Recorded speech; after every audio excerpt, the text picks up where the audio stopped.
Meus amigos, no vídeo de hoje nós vamos fazer alguns esclarecimentos a respeito de um tema que eu abordei no meu curso sobre a Revolução Francesa de 2021, só que eu o fiz lá relacionando mais especificamente aquele contexto histórico da Revolução Francesa. Mas eu gostaria de falar um pouco com vocês sobre o bonapartismo em geral, né? Sobre esse fenômeno que desde Napoleão continua, né? Existindo em vários outros contextos, em várias outras situações. Como todos vocês sabem, Napoleão Bonaparte, na juventude, foi um jacobino, né? E esteve em contato com o irmão de Robespierre, inclusive, para quem trabalhou. Mais tarde, no período do diretório, né, vai se tornar general e as suas façanhas na sua campanha da Itália vão começar a chamar a atenção dos diretores, né, chamados pentarcas por alguns, para a sua pessoa, né?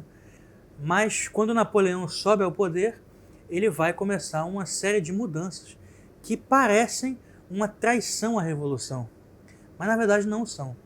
Napoleão quer dar um passo para trás e dois para frente. Ele quer preservar a Revolução, preservar algumas conquistas da Revolução Francesa, dando uma aparência de conservadorismo para criar a paz social e apaziguar os conflitos com as forças de direita, nós poderíamos dizer, e permitir que a Revolução fosse levada a cabo. Então, ele vai, em primeiro lugar, criar a paz com os católicos por meio da concordata com o Papa Pio VII, em 1801. Essa concordata vai por fim, né, à igreja fake que a Revolução Francesa tinha criado, né, a Igreja Nacional Francesa, né, cismática, com os padres constitucionais, né, e a sua missa nova, etc. Tudo isso vai ser destruído e os padres constitucionais vão ser aceitos novamente na Igreja Católica, né? Então, você vai ter aí uma geração já de apóstatas dentro da igreja, misturado com os bons padres, já desde o início do século XIX. Mas, ou seja, a aparência de catolicismo, né, de paz com a igreja, já esconde essa mistura, né, essa criação de um clero onde você tem católicos devotos e apóstatas revolucionários, tudo no mesmo barco. Essa mesma mistura que Napoleão fez com a igreja em 1801, ele vai fazer em 1804, a partir de 1804, com a nobreza, quando funda o Império, né? E vai se proclamar imperador dos franceses. A partir daí, Napoleão vai criar a sua corte, uma corte que vai trazer também os nobres antigos, né, da corte de Versalhes, de Luís XVI, mas que vai misturá-los, né, a uma nobreza também fake, produzida por Napoleão, dentre os seus generais e colaboradores, alguns jacobinos, né, analfabetos, perfeitamente ignorantes, que vão transformar o próprio tecido social, né, da nobreza. A nobreza vai se transformar em outra coisa. Ela não era só no passado apenas uma classe privilegiada, né? Era uma classe privilegiada formada por indivíduos, né, que recebiam uma educação diferenciada.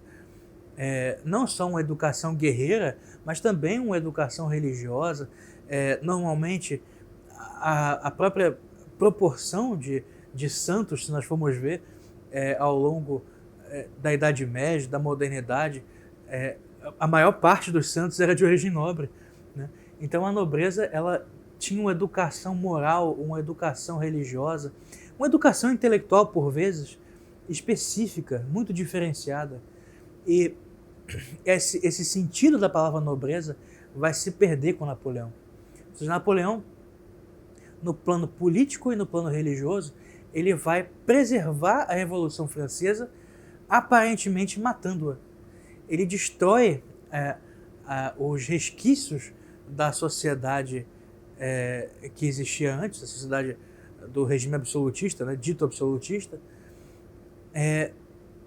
com uma aparente traição da Revolução Francesa. Então a liberdade, igualdade e fraternidade, né, na verdade vão ser garantidos com o Primeiro Império. Do mesmo modo, nós podemos ver que, historicamente, o bonapartismo vai ser mantido e vai ser desenvolvido até às vezes por forças contra-revolucionárias, por inimigos da Revolução, que vão acabar cedendo, em muitos aspectos, a esse discurso, por considerações pragmáticas, etc.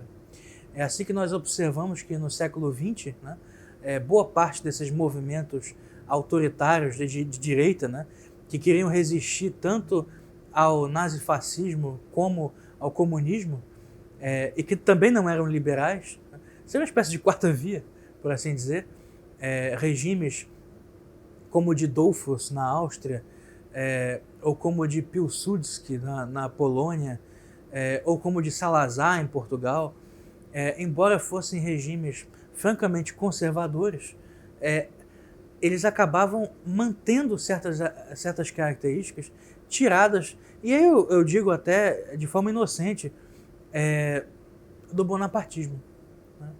Então você tem a criação do conservadorismo como uma vertente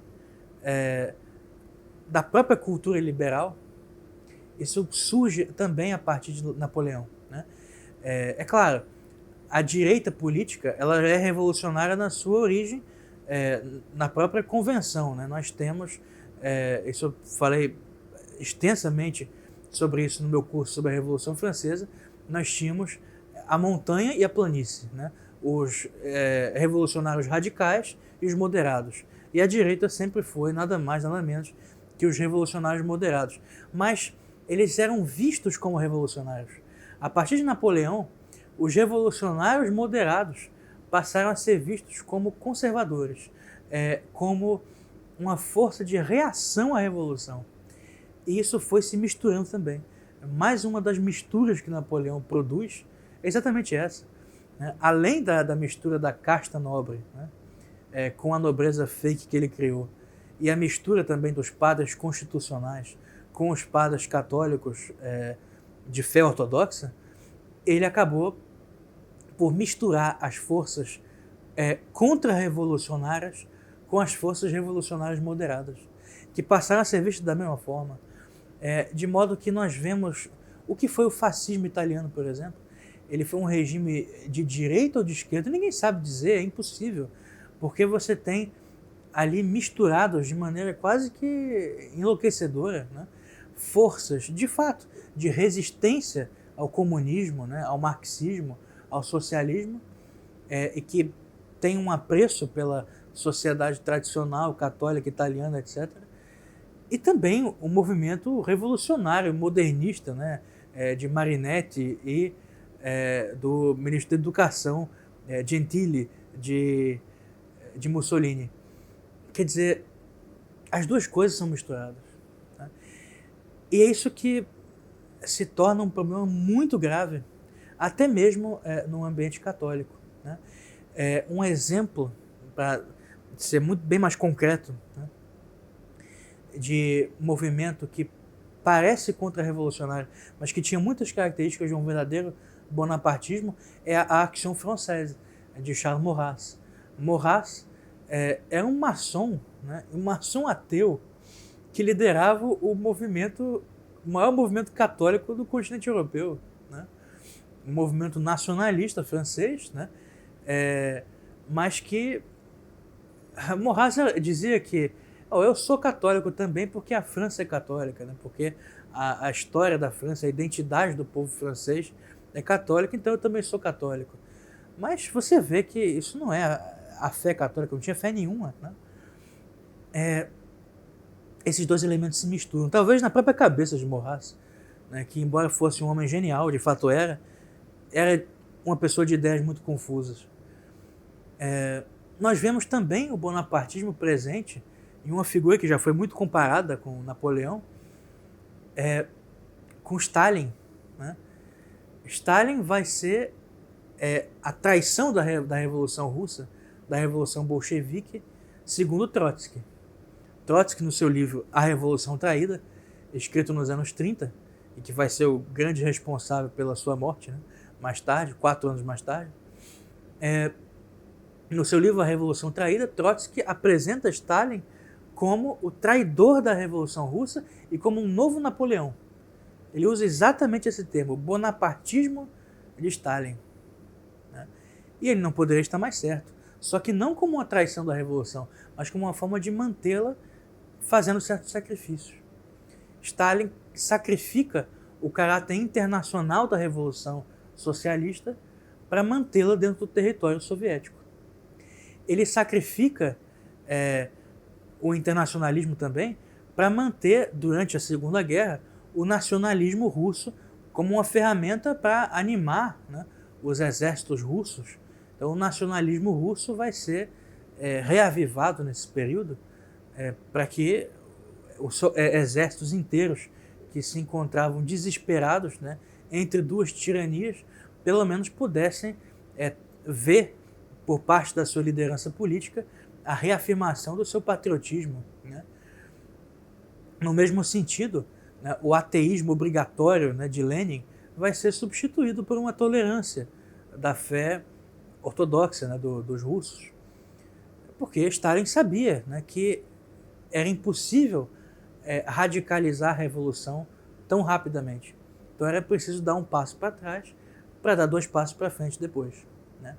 Então preserva-se a revolução modificando-a e dando uma aparência de reação. O mesmo Stalin também vai abrir frentes diplomáticas, né, de negociação com as potências ocidentais, coisas que eram impensáveis para Trotsky. Né? Outro exemplo, né, que eu acho que esse talvez choque algumas pessoas, mas que eu li num biógrafo de Napoleão. Né? No meu curso de Revolução Francesa, eu recomendei a vocês a biografia de Napoleão, escrita por Stephen England. Nessa biografia, numa nota de rodapé, o autor vai comparar Napoleão Bonaparte com o Papa João Paulo II. E vai dizer que João Paulo II foi o Napoleão da Igreja. Né?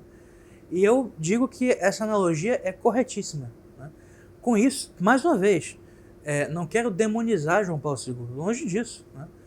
Não quero aqui também contestar, né, a elevada estatura moral de João Paulo II, que é evidente para todos aqueles que leem sobre a sua vida, sabem que era um homem de elevada estatura moral, né, mas que sem dúvida também cometeu muitos erros. Né, e um homem que, se nós formos ver as suas ideias, ele aderiu a muitas das ideias revolucionárias que foram trazidas para dentro da Igreja com o Concílio Vaticano II. Né? O próprio conservadorismo de João Paulo II pode ser compreendido assim. Né? Ele desejava preservar essas mudanças revolucionárias introduzidas dentro da Igreja, né, pelo Concílio, que, aliás, foi chamado também de os Estados Gerais da Igreja. Né? A analogia com a Revolução Francesa é claríssima. Né? Foi uma espécie de Revolução Francesa dentro da Igreja Católica. E nós vemos o desejo de preservá-la, mas mantendo, né, preservando a fé. O que, para mim, pessoalmente, parece impossível, né? Mas João Paulo II vai criar a famosa, né, e hoje em dia já moribunda, hermenêutica da continuidade. Né? Ou seja, a ideia de que a revolução que aconteceu dentro da Igreja com o concílio é compatível com a fé católica. Né? A ideia de que na tradição, né,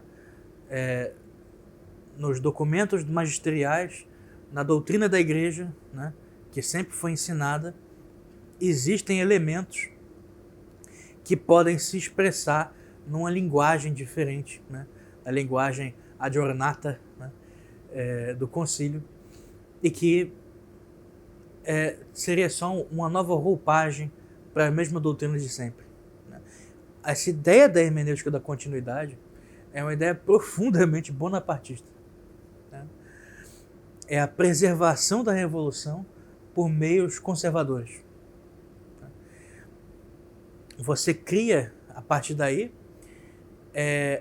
uma mescla, uma mistura, né, de elementos que são perfeitamente heterodoxos, mas que vão assumir a aparência, uma aparência de catolicismo tradicional.